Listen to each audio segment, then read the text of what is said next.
Media के पत्रकार भाई, मुझे कोई भी पत्रकार ये बता दे, किसी राज्य में 29 राज्य हैं, 28 उत्तर प्रदेश छोड़कर 28 राज्यों के बता दे कि पुलिस प्रोटेक्शन के बीच में किसी का हत्या हुआ, कोर्ट के अंदर किसी को मार के किसी ने गोली चलाई हो, हुआ कहीं?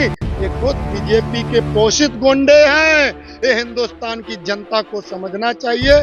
कुछ अंधभक्त हैं जो बाबा जी नारा लगाते रहते हैं। बाबा जी के ऊपर बहुत सारे मुकदमे थे, उन्होंने अपने सारे मुकदमे हटा लिए।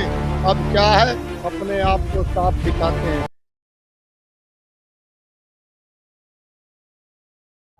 जय हिंद, जय भारत।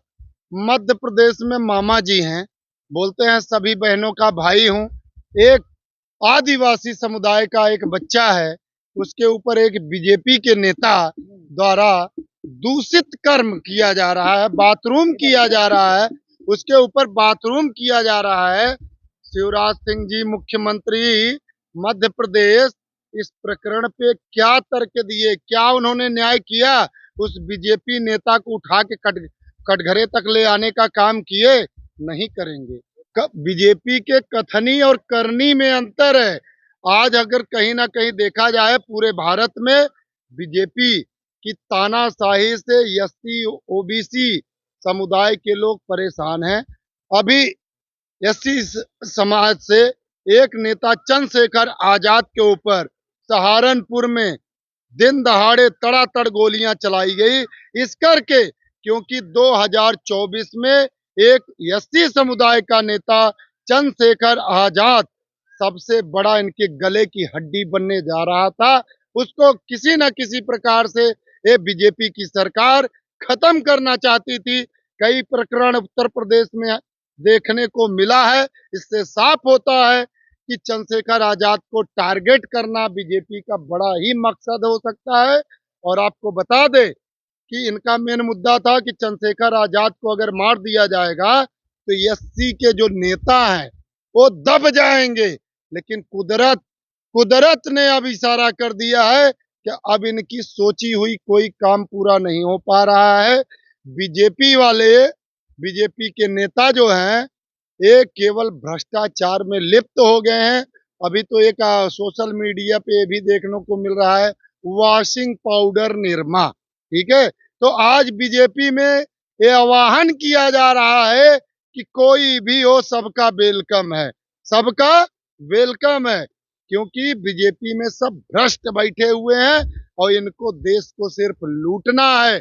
जिस प्रकार हमारे देश में अंग्रेजों ने 200 साल शासन किया और हमारे देश की कीमती चीजों को विदेशों में उठा ले गए, आज माननीय प्रधानमंत्री मोदी जी के नेतृत्व से 2014 से लेकर 2023 चल रहा है। हमारे देश की सभी चीजें प्राइवेट हाथों में कर दिया गया। हमारे देश के युवाओं को 2014 से लेकर अगर 2023 तक देखा जाए तो कोई भी भर्ती इन्होंने निकाला नहीं। अगर विद्यालय देख लिया जाए, यूनिवर्सिटियां जो थी, मेडिकल कॉलेज जो थे, आज इनकी केवल पेपरों में और मीडिया में बने जरूर हैं। राष्ट्रपति द्रौपदी मुर्मू जी देश की प्रथम नागरिक है और आपने देखा जब संसद का उद्घाटन होने जा रहा था, उनके पदों को, उनके गरिमा को और उनके सम्मान को भी ठेस माननीय प्रधानमंत्री मोदी जी संसद खुद उद्घाटन करके करने का काम किए थे और सभी विपक्षी पार्टी इसका विरोध किया था। लेकिन ये बीजेपी के पार्टी और माननीय प्रधानमंत्री मोदी कहीं भी फीता काटना होता है तो फीता काटने के लिए पहुंच जाते हैं। और लेकिन अगर कोई देश का मुद्दा हो, महंगाई का मुद्दा हो, बेरोजगारी का मुद्दा हो, वहां प्रधानमंत्री मोदी जी के मुंह पे चैन लग जाता है, सिल दिया जाता है कि मोदी जी आप मत बोलो, मोदी जी आप मत बोलो। और 9 साल बेमिसाल का नारा लगाते हैं। नारा क्या लगाते हैं? नारा तो ऐसे लगाना चाहिए, 9 साल बेमिसाल, मित्र हुए मालामाल, बैंकों को लगा सबसे ज्यादा चूना और आम जनता के ऊपर टैक्स लगा दूना। और आम जनता को 5 किलो राशन तक ले आके डाला।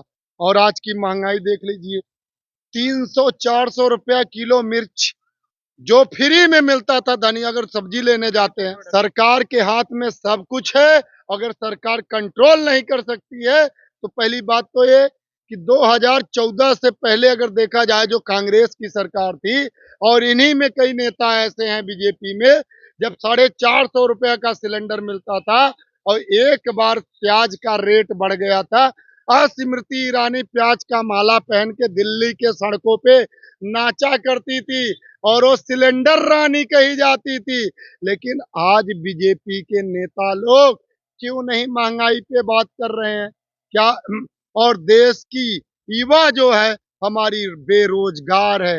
हमारे जो कंपनियां इंडस्ट्रियां चल रही थी, कई इंडस्ट्रियां कंपनियां इस बीजेपी सरकार की तानाशाह में बंद करके घरों पे बैठ गए। इतना ज्यादा टैक्स हो गया है कि वो कंपनियां अपनी चला नहीं पाए, जिससे कि बहुत सारे लोग बेरोजगार हो गए हैं। और बहुत सारे मेरे भाई बहन हैं जो अन्य राज्यों में जाके काम कर रहे हैं। 24-24 घंटा मैं सुनता हूं, मैं गया तो उनसे बातें किया तो पता लगा 24-24 घंटा वो मेहनत करते हैं, तब कहीं अपने परिवार का भरण पोषण कर पाते हैं। एक बात बताइए, ये हमेशा बीजेपी की सरकार में ही ऐसा क्यों शोषण होता है? दलितों पे, अल्पसंख्यकों पे, तमाम जो मुद्दे आते हैं बीजेपी की जहाँ सरकार है इन्हीं पे क्यों होता है? अभी पीछे एक स्वामी प्रसाद मौर्य जी ने एक प्रकरण उठाया था, उस पे आप सब शायद भूल गए। ढोल गंवार शूद्र नारी सदा ताड़न के अधिकारी। और इनका विचारधारा बीजेपी का यही है, ये मनुवादी सोच विचारा इनके अंदर है। और ये हमेशा एससी ओबीसी के ऊपर प्रहार करते हैं और करते रहेंगे। और हिंदुस्तान की जनता इनके प्रहार का जवाब 2024 में देगी। और प्रधानमंत्री मोदी जी को ये पता चल गया है। और इसका प्रकरण इससे पता लगता है कि वो परिवारवाद के नारे भी तो लगाते हैं। और इनके भाई, मोदी जी के भाई प्रहलाद मोदी, पंडित धीरेन्द्र शर्मा शास्त्री के पास जाकर पर्चियां निकलवा रहे हैं। घबराहट हो गई है, डर गई है बीजेपी कि 2024 में माननीय मोदी जी क्या फिर 2024 में प्रधानमंत्री बनेंगे? ये बीजेपी के लोग डर गए हैं। और ये आए दिन कोई ना कोई प्रकरण, कोई ना कोई मुद्दा ये उठा के रखेंगे ताकि विपक्ष पार्टी इनसे कोई प्रश्न ना कर पाए। आप कभी भी देखिए नेशनल मीडिया पे कोई भी प्रवक्ता होगा, बोलेंगे शौचालय बनवाया। अरे शौचालय में भी आपने घपला किया, उसको भी आपने नहीं छोड़ा। जो आम जनता के लिए मोदी जी ने बोला था, उसको भी इन्होंने, उसमें भी घपला करने से बीजेपी के नेता कभी पीछे नहीं हटे। जो आम जनता तक इनका विकास था वो आम जनता तक पहुंचाए नहीं, ये पहुंचाए उद्योगपतियों के लिए, ये पहुंचाए गुंडों के लिए। आज नारा लगाते हैं ना कि विपक्ष पार्टियों के गुंडे थे। मैं उत्तर प्रदेश के योगी आदित्यनाथ महाराज जी से पूछना चाहता हूं, मेरा प्रश्न है कि जब सारे गुंडे उत्तर प्रदेश के भाग खड़े हुए, आप मीडिया के पत्रकार भाई, मुझे कोई भी पत्रकार ये बता दे किसी राज्य में 29 राज्य हैं, 28 उत्तर प्रदेश छोड़कर 28 राज्यों के बता दे कि पुलिस प्रोटेक्शन के बीच में किसी का हत्या हुआ, कोर्ट के अंदर किसी को मार के किसी ने गोली चलाई हो, हुआ कहीं? ये खुद बीजेपी के पोषित गुंडे हैं। ये हिंदुस्तान की जनता को समझना चाहिए। कुछ अंधभक्त हैं जो बाबा जी नारा लगाते रहते हैं। बाबा जी के ऊपर बहुत सारे मुकदमे थे, उन्होंने अपने सारे मुकदमे हटा लिए। अब क्या है, अपने आप को साफ दिखाते हैं। मैं राम के आदर्शों का पालन करता हूं, तो मैं महाराज जी से पूछना चाहता हूं, अगर आपकी कथनी और करनी में अंतर है। गांव में एक कहावत है, मुंह में राम और बगल में छुरी, मुंह में राम बगल में छुरी। तो महाराज जी जरा आप ये बताइए कि आप राम के आदर्शों का किस प्रकार पालन करते हैं। उन्होंने तो एसटी समुदाय को गले लगाने का काम किया था नहीं, केवट को गले लगाए उस और सबरी का जूठा बैर खाया। और आज आप महाराज जी, आज आपकी सरकार में क्या हो रहा है। प्रभु श्री राम का आदर्श यह था कि वो ललकार के वार करते थे, सीने पे वार करते थे। आप तो पीठ पीछे अपने पोषित गुंडों से गोलियां चलवा रहे हैं महाराज जी। आप यही राम राज्य है, यही राम का आदर्श है।